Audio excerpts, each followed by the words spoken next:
भारत के महान क्रांतिकारी का जीवन। भारत के इतिहास में कई महान स्वतंत्रता सेनानी हुए, लेकिन कुछ नाम ऐसे हैं जो हमेशा लोगों के दिलों में जिंदा रहते हैं। उन्हीं महान वीरों में से एक थे भगत सिंह। उनका जीवन साहस, त्याग और देशभक्ति का अद्भुत उदाहरण है। जन्म और परिवार। भगत सिंह का जन्म 28 सितंबर 1907 को पंजाब के बैंगर गांव में हुआ था। उस समय यह इलाका ब्रिटिश भारत का हिस्सा था। उनके पिता का नाम किशन सिंह और माता का नाम विद्यावती था। भगत सिंह का परिवार देशभक्ति के लिए प्रसिद्ध था। उनके पिता और चाचा अंग्रेजों के खिलाफ आंदोलन में शामिल रहते थे। घर में हमेशा देश की आज़ादी की बातें होती थीं। यही माहौल भगत सिंह के मन में बचपन से ही देश प्रेम भर गया। बचपन की देशभक्ति। भगत सिंह बचपन से ही बहुत तेज और समझदार थे। जब वह छोटे थे तब उन्होंने अपने खेत में मिट्टी खोदते हुए कहा था कि वे यहाँ बंदूकें उगाएंगे ताकि अंग्रेजों से लड़ सकें। 1919 में एक ऐसी घटना हुई जिसने उनके जीवन को पूरी तरह बदल दिया। ये घटना थी जलियांवाला बाग मैसेकर। इस घटना में अंग्रेज जनरल रेजिनाल्ड डायर ने सैकड़ों निहत्थे भारतीयों पर गोलियां चलवा दी।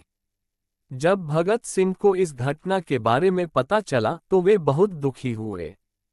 कहा जाता है कि अगले ही दिन वे अमृतसर पहुंचे और उस जगह की मिट्टी अपने साथ लेकर आए। उन्होंने उस मिट्टी को अपने घर में संभाल कर रखा। ये घटना उनके मन में अंग्रेजों के खिलाफ गहरी आग बन गई। पढ़ाई और विचार। भगत सिंह पढ़ाई में भी बहुत अच्छे थे। उन्होंने लाहौर के नेशनल कॉलेज लाहौर में पढ़ाई की। वह इतिहास, राजनीति और क्रांति से जुड़ी किताबें पढ़ते थे।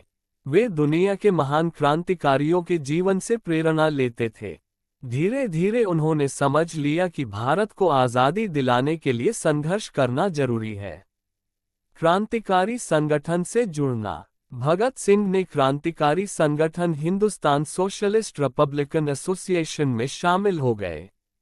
इस संगठन का उद्देश्य था भारत को अंग्रेजों से आज़ाद कराना। यहाँ उन्होंने अपने साथियों के साथ मिलकर अंग्रेजों के खिलाफ योजनाएं बनाईं। लाला लाजपत राय की मृत्यु।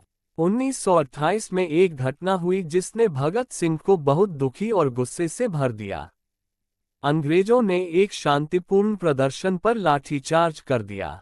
इस प्रदर्शन का नेतृत्व महान नेता लाला लाजपत राय कर रहे थे।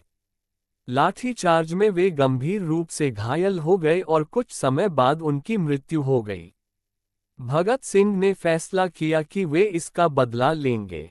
सैंडर्स की हत्या। लाला लाजपत राय की मौत का बदला लेने के लिए भगत सिंह और उनके साथियों ने अंग्रेज अधिकारी जॉन सॉन्डर्स को गोली मार दी। इस घटना के बाद वे गुप्त रूप से रहने लगे। असेंबली में बम फेंकना। 1929 में भगत सिंह और उनके साथी बटुकेश्वर दत्त ने दिल्ली की सेंट्रल लेजिस्लेटिव असेंबली में बम फेंका। लेकिन उन्होंने बम इस तरह फेंका कि किसी की जान न जाए। उनका उद्देश्य केवल अंग्रेज सरकार का विरोध करना था। बम फेंकने के बाद उन्होंने भागने की कोशिश नहीं की। उन्होंने खुद को गिरफ्तार करवा दिया और जोर से नारा लगाया, इनकलाब जिंदाबाद। ये नारा पूरे भारत में गूंजने लगा। जेल का संघर्ष। जेल में भगत सिंह ने कैदियों के अधिकारों के लिए लंबी भूख हड़ताल की। उन्होंने मांग की कि भारतीय कैदियों को भी वही अधिकार मिले जो अंग्रेज कैदियों को मिलते हैं। उनकी यह हड़ताल पूरे देश में चर्चा का विषय बन गई। फांसी की सजा। अंग्रेज सरकार ने भगत सिंह, शिवराम राजगुरु और सुखदेव थापर को मौत की सजा सुना दी। 23 मार्च 1931 को तीनों को फांसी दे दी गई। उस समय भगत सिंह की उम्र केवल 23 साल थी। फांसी के समय भी वे हंसते हुए गए और देशभक्ति के गीत गाते रहे। देश पर प्रभाव। भगत सिंह की शहादत ने पूरे भारत को झकझोर दिया। लाखों लोग उनके समर्थन में सड़कों पर उतर आए। उनका बलिदान भारत की आज़ादी की लड़ाई को और तेज कर गया। आज भी जिंदा है उनका नाम। आज भी भगत सिंह भारत के युवाओं के लिए प्रेरणा है। उनका जीवन हमें सिखाता है कि देश के लिए त्याग और साहस सबसे बड़ा कर्तव्य है। उनका नारा, इनकलाब जिंदाबाद, आज भी लोगों के दिलों में गूंजता है।